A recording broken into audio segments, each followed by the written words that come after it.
Hi friends, എല്ലാവർക്കും സുഖം നയിക്കുന്നു. അപ്പോൾ ഞാൻ വീട്ടിലുള്ളൊരു ദിവസത്തെ വീഡിയോ ആണ് കേട്ടോ. അപ്പോൾ വീട്ടിൽ ചെന്ന് കഴിഞ്ഞാൽ രാവിലത്തെ തന്നെയുള്ള പരിപാടികളാണ് കേട്ടോ ഞാൻ കാണിച്ചു തരുന്നത്. രാവിലെ എണീറ്റ് കഴിഞ്ഞാൽ തന്നെ നമ്മൾ ആദ്യം തന്നെ പുളിമരമാണ് പോയി നോക്കുന്നത്. പുളിമരം നോക്കുക, പുളിമരത്തിൻ്റെ ചുവട്ടിൽ കുറേ നേരം ഇരിക്കുക. അത് കഴിഞ്ഞിട്ട് നമ്മൾ പുഴ സൈഡിലൊക്കെ പോയിട്ട് നമ്മുടെ പുഴയുടെ അരുവത്തൊക്കെ ആയിട്ട് പഞ്ചസാരപ്പഴം അതുപോലെ അത് കൊത്തി കഴിക്കാനായിട്ട് കുറേ കിളികളൊക്കെ വരുന്നുണ്ടാവും. അപ്പോൾ അതൊക്കെ കാണാനായിട്ട് നല്ല രസമാണ് കാണാൻ. അതുപോലെ പുഴ സൈഡിലായതുകൊണ്ട് എനിക്ക് ഭയങ്കര ഇഷ്ടമാണ് കേട്ടോ അവിടെ പോയി നിൽക്കുന്നത്. അതുപോലെ തന്നെ അവിടെ ഇവിടെയൊക്കെ ആയിട്ട് കുറേ ശംഖുഷ്പത്തിൻ്റെ കുഞ്ഞു കുഞ്ഞു ചെടികളും അമ്മ നട്ടു വെച്ചിട്ടുണ്ട്. കുഞ്ഞതല്ല കേട്ടോ, നല്ല വലുതായിട്ടുണ്ട്. പിന്നെ നമ്മൾ വേറൊരു സംഭവം കൂടി കാണിച്ചു തരാം. ഇവിടെ തന്നെ നമ്മുടെ അടുത്ത വീട്ടിൽ തന്നെ ശംഖുഷ്പത്തിൻ്റെ തട്ടായിട്ടുള്ള ശംഖുഷ്പവും കൂടി ഉണ്ടായിട്ടുണ്ട്. വയലറ്റ് ആണ് കേട്ടോ, നല്ല ഭംഗിയാണ് കാണാനായിട്ട്. അപ്പോൾ ഞാൻ അതുകൂടി കാണിച്ചു തരാണ്. അപ്പോൾ നല്ല രസമാണ്. ഇതാണ് നമ്മുടെ വഴി വരുന്നത്. നല്ല ഭംഗിയാണ് രാവിലെയുള്ള ഒരു എന്താ പറയുക, രാവിലെ തന്നെ കാണാനായിട്ട് നല്ല രസമാണ്. അതുപോലെ തന്നെ കുറേ ജാതിയും കാര്യങ്ങളൊക്കെ ഉണ്ട് അവിടെ. അപ്പോൾ നമ്മുടെ ടെറസിൻ്റെ മേളിലായിട്ടും കുറേ ശംഖുഷ്പം ഉണ്ടായി നിൽപ്പുണ്ട് കേട്ടോ. താഴത്തോട്ടുള്ളതൊക്കെ നമ്മുടെയൊക്കെ ഒരുമാതിരി ഉണങ്ങിയൊക്കെ നിൽക്കുകയാണ്. പക്ഷേ ടെറസിൻ്റെ മേളിലുള്ളതൊക്കെ നല്ല രീതിയിൽ തന്നെ പൂത്ത് ഇങ്ങനെ നിൽക്കുന്നതായിരിക്കും. അപ്പോൾ രാവിലെ എഴുന്നേറ്റ് കഴിഞ്ഞാൽ തന്നെ നമ്മൾ വീട്ടിലുള്ള ടൈമിൽ ചെയ്യുന്നത് എന്താണെന്ന് വെച്ചാൽ എല്ലാ ശംഖുഷ്പവും പോയി ശേഖരിച്ചെടുക്കലാണ് എൻ്റെ മെയിനായിട്ടുള്ള ഹോബി എന്ന് പറയുന്നത്. നമ്മൾ ശംഖുഷ്പം പറിക്കാനായിട്ടാണ് കേട്ടോ ഞാൻ രാവിലെ തന്നെ എഴുന്നേറ്റ് അത് നോക്കാനാണ് ഏറ്റവും ആദ്യം പോകുന്നത്.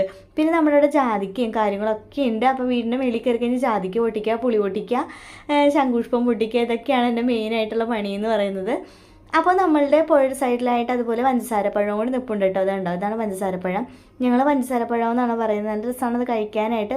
രാവിലെ തന്നെ അത് കഴിക്കാനായിട്ട് കുറേ കുഞ്ഞു കുഞ്ഞു കിളികളും വന്നിട്ടുണ്ടാവും. നല്ലൊരു ഭംഗിയാണ് കാണാനായിട്ട്. രാവിലെ നല്ല രസമാണ് അവിടെ പോയി ഇരിക്കാനായിട്ട്. അപ്പോൾ ഞാൻ എപ്പോൾ വീട്ടിൽ പോയാലും എപ്പോഴും ആ പുളിമരത്തിൻ്റെ ചുവട്ടിലാണ് കേട്ടോ ഇരിക്കുന്നത്. എപ്പോഴും അമ്മയുടെ നിന്ന് വഴക്ക് കേൾക്കും, എന്നാലും ഞാൻ എൻ്റെ ചുവട്ടിൽ തന്നെ പോയിരിക്കുള്ളൂ. അപ്പോൾ അവിടെയൊക്കെ പോയി നമ്മൾ അതൊക്കെ കണ്ട് രാവിലെ തന്നെ ശേഖരിച്ച ശംഖുഷ്പത്തിൻ്റെ പൂക്കളാണ് കേട്ടോ. ഈ ഒരു പാത്രത്തിൽ ഇത്രയും പൂക്കൾ ഒറ്റ ദിവസം കൊണ്ട് തന്നെ നമുക്ക് കിട്ടിയിട്ടുണ്ടായിരുന്നു. എന്നിട്ട് പിന്നെ നമ്മൾ ചെയ്യുന്നതെന്ന് വെച്ചാൽ നല്ല രീതിയിൽ വാഷ് ചെയ്തെടുത്തതിന് ശേഷം ഒരു നല്ലൊരു പേപ്പറോ അല്ലെങ്കിൽ തുണിയിലൊക്കെ ഈ ഒരു ശംഖുഷ്പത്തിൻ്റെ പൂക്കളും മൊത്തമായിട്ട് ഇട്ട് കൊടുത്തിട്ട് ഫാനിൻ്റെ അടിയിൽ കുറച്ച് നേരം വെക്കും. ഡയറക്റ്റായിട്ട് ഞാൻ വെയിലത്തോട്ട് വെക്കാറില്ല. കാരണം എന്താ വെച്ചാൽ ഇതിൻ്റെ ഇതളിനൊക്കെ കട്ടി കുറവായതുകൊണ്ട് നമ്മൾ പാത്രത്തിൽ വെക്കുകയോ എന്തെങ്കിലുമൊക്കെ വെച്ച് കഴിഞ്ഞാൽ അതിൽ ഒട്ടി പിടിച്ചിങ്ങനെ ഇരിക്കും. അപ്പോൾ അതുകൊണ്ട് തന്നെ നമ്മൾ ഡയറക്റ്റ് വെയിലത്തോട്ട് വെക്കാറില്ല. ഫാനിൻ്റെ അടിയിലൊക്കെ വെച്ചതിന് ശേഷം കുറച്ചൊക്കെ വെള്ളമൊക്കെ വറ്റിപ്പോയതിന് ശേഷമാണ് നമ്മൾ വെയിലത്തോട്ട് വെക്കാറ്. അപ്പോൾ നമ്മൾ പേപ്പറിലോട്ടൊന്നും ഒട്ടിപ്പിടിക്കുകയൊന്നുമില്ല, നമുക്ക് ആ പൂവായിട്ട് തന്നെ എടുക്കാനും പറ്റും. അപ്പോൾ നല്ലൊരു ബെനിഫിറ്റുള്ളൊരു സംഭവമാണ്. അപ്പോൾ നമ്മൾ ഓൾറെഡി നമ്മുടെ ചാനലിൻ്റെ വീഡിയോസ് ഇട്ടിട്ടുണ്ട്. അപ്പോൾ അതിൻ്റെ ലിങ്ക് ഞാനിവിടെ കൊടുക്കാം, ചെക്ക് ചെയ്ത് നോക്കാം. അപ്പം ഞാൻ രാവിലെ തന്നെ ശംഖുഷ്പത്തിൻ്റെ പൂവിൻ്റെ ചായ ഞാൻ കുടിക്കാറുണ്ട് കേട്ടോ, ഇപ്പോഴും കുടിക്കാറുണ്ട്.